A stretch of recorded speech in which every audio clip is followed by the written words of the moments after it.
What's going on, y'all? Machiavelli Mills TV. Y'all hit the like button, hit the subscribe button. I really appreciate it if you do that. It really helps this channel out. But I got a serious question to ask y'all. Do y'all still listen to R. Kelly's music? I really want to ask y'all that, and I'm wondering, right? Because obviously R. Kelly is a creep. He did some really despicable, vile stuff, starting with what we really knew on video evidence of him having relations with an underage little baby, right? Then when we add in the fact that he married Aaliyah while she was underaged, and him looking for underage girls at schools and all of that, it's no question the man is a creep, right?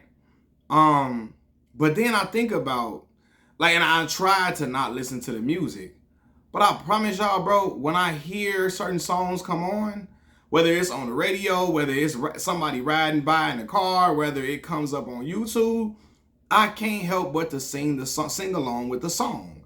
Like, seriously, bro, "Feeling on Your Booty" is one of my favorite songs, for real. And when I hit it,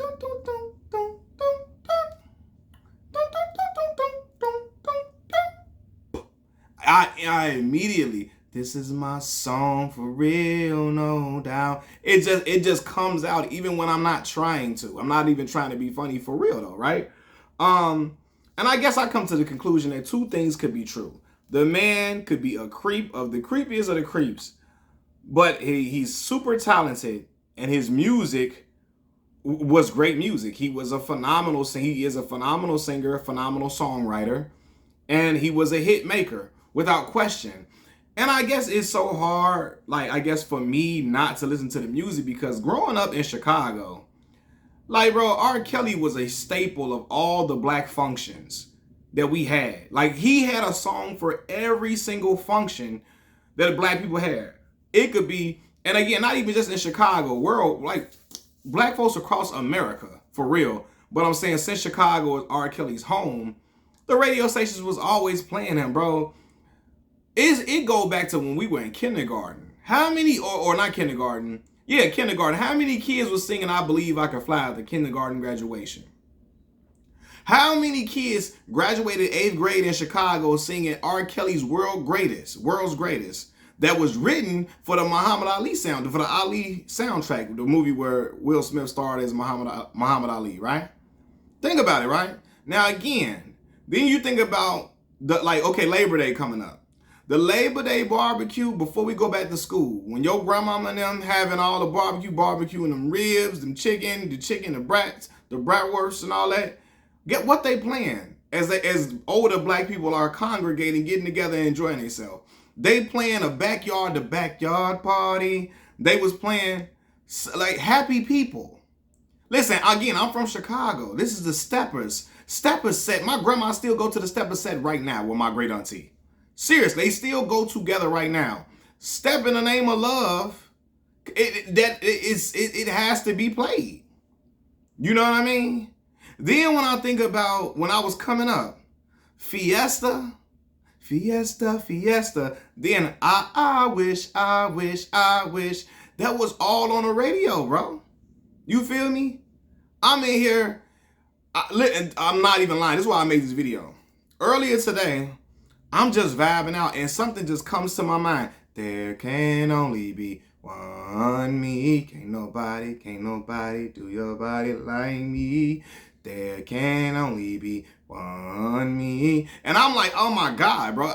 Even when I'm not trying to sing the songs, it just comes to my mind because it's his music goes along with the nostalgia of my childhood, as far as certain functions and certain times where we were celebrating as black folks. At the block party, the fish fry, at your grandma and them birthday party celebration and all of that. The man got songs for people who even like gospel music. I remember back in the day, R. Kelly had the song, "You Saved Me, Gave Me a Second Chance." He had music. He was trying not to, he was really making music for everything, trying to be on the conscience of America with his music. Had a song for gospel people, "You Saved Me." Then he had I remember "The Storm Is Over Now. The storm is over now." On that TP2, TP2.com, bro. My mama went and bought that CD back in the day. And I remember she would be playing it. We would be hearing songs like, again, Feeling on Your Booty. I think Fiesta was on TB2.com.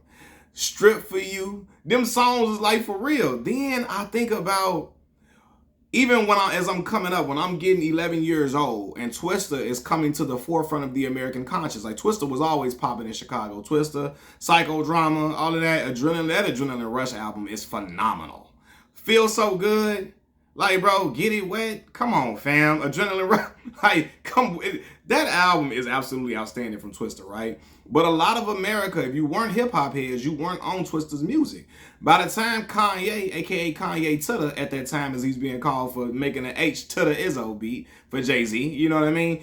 At the time when Twista is on slow jams with Kanye West, Twista starts becoming a name across American, across the world, but also across America. He started becoming mainstream. And a song that he made, So Sexy, features R. Kelly. That song was the song of the summer when that joint dropped. Chicago radio stations played that heavily because the song feels like a good time where black folks just coming together, rejoicing, having fun. This is for them girls that be wanting, and this is for them girls who be loving. And this is for them girls that be come on, yeah. Come on, bro. That joint was a hit. I'm like So Sexy was the joint. Like Twista was rapping his butt off on that, right? And then I'm thinking about other songs. Even the playful songs. The man had a song called Throw Your Thorn. As a kid, I thought that song was really, really catchy. You hear me? Then even for the older, even before, when I'm a little bitty kid, come on, you remind me of something? You remind me of my G, I wanna ride it. Something like my sound. Come on, come on. Then you think about Seem Like You Ready, Honey Love. I think Honey Love is on, hold on, what song was they playing? When Kane was getting it on with Ronnie. And Minister Society. Was it Honey Love being played? I think it was Honey Love. Y'all can correct me if I'm wrong, right? So again, his songs are in these movies that we watching. Then again, as we're kids, we're hearing, the man was the nucleus of R&B music. And even though he's a creep, the creepiest of the creeps, he is the king of R&B for all the hits that he made. Just think about the stuff that he did for other people. Like the songs that he did for other people or did with other people. His features. The man made a song. Laundromat with Nivea is a banger. Y'all, you lying if you say it's not a banger. Laundromat with Nivea, come on, fam. Even Ronald Isley, he wrote a lot of hits for Ronald Isley when Ronald Isley was doing his own thing. Right? But then the man made a song about like a man cheating and infidelity and made it use the laundromat as a song. Like, come on, man. The man... let's not forget the that soap powder, whatever that fabric softener. I'm heading to the laundry mat. Like what? Then Hotel for Cassidy. That's Cassidy's lead single on that.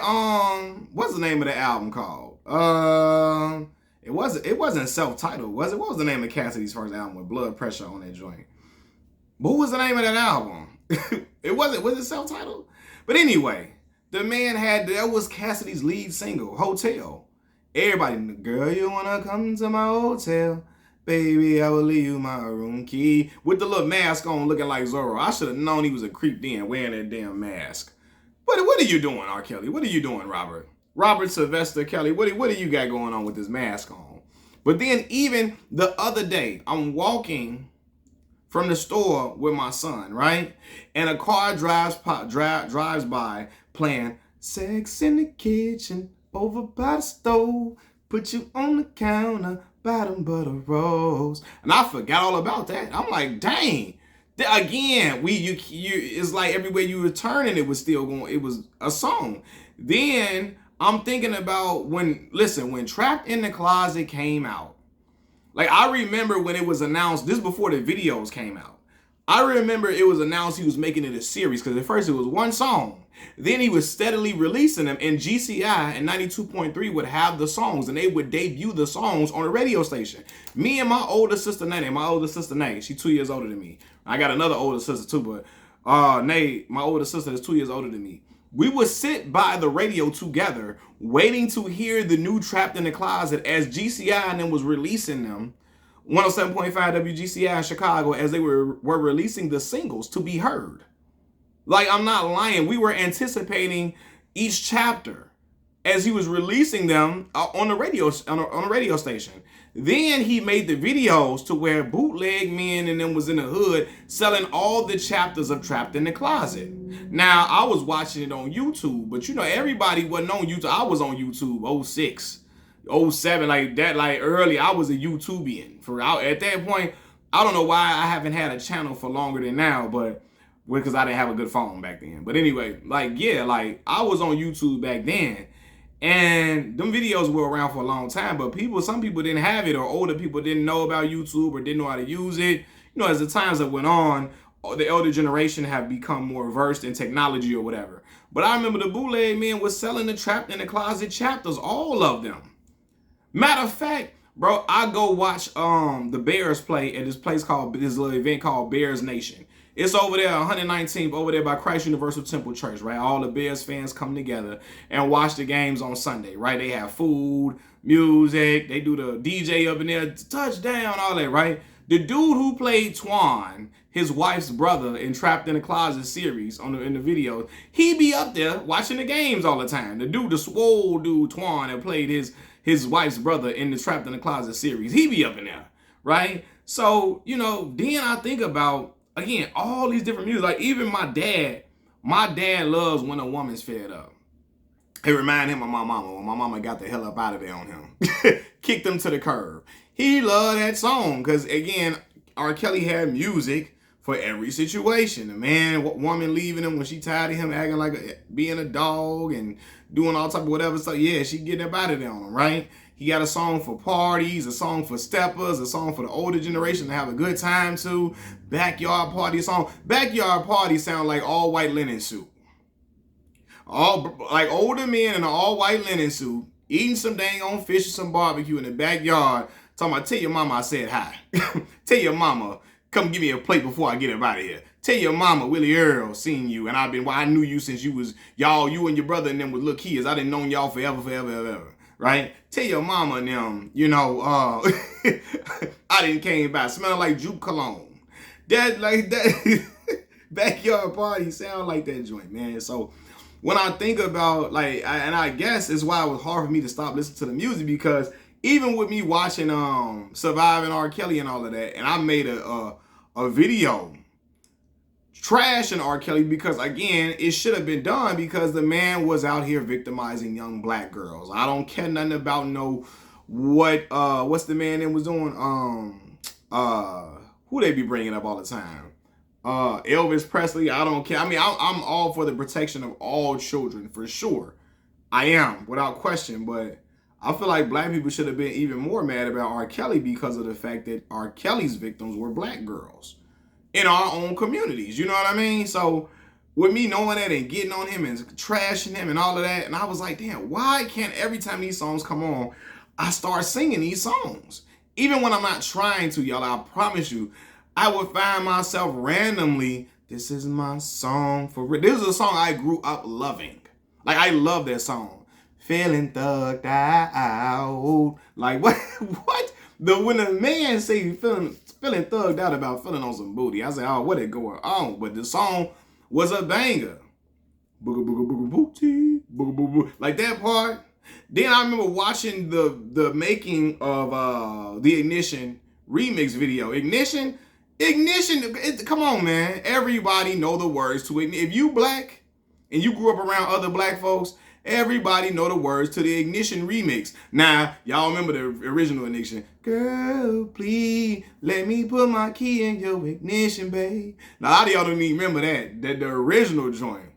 We gonna mess around and get a ticket back, cause we off up in this Jeep. We ain't fogging up the windows. We got the seats bouncing. Like, We joking up and down, I hear you say, like. Then he had a song called Yellow Light on one of Twista's albums. Like again, man, but again, the initial remix is crazy. I remember watching the behind the scenes for that video when it's a part in the video when he's spinning around in a circle. And they left the little rotating, the what do you call that thing? I don't know what you call it. The thing that would make him rotate, right? They left it and he used his foot to make himself rotate in slow motion. He did it with his own foot to get it going right. You know what I mean? So, yeah, man, it's hard to escape the music because the man was and has always been the nucleus of R&B music. And to be honest with you, outside of like certain R&B artists like Usher, you've had like Genuine, but I'm talking as we gotten older, right? As we gotten older, you had Neo, Tyrese, Genuine, all of them. But R&B has taken a deep dive. Chris Brown now. R&B music is almost non-existent to a way. Well, at least popular mainstream R&B, because a lot of it sounds like rap. But man, do y'all still listen to R. Kelly? I'm asking because I feel bad about it. But the music's so good. He a creep, but the music is so good.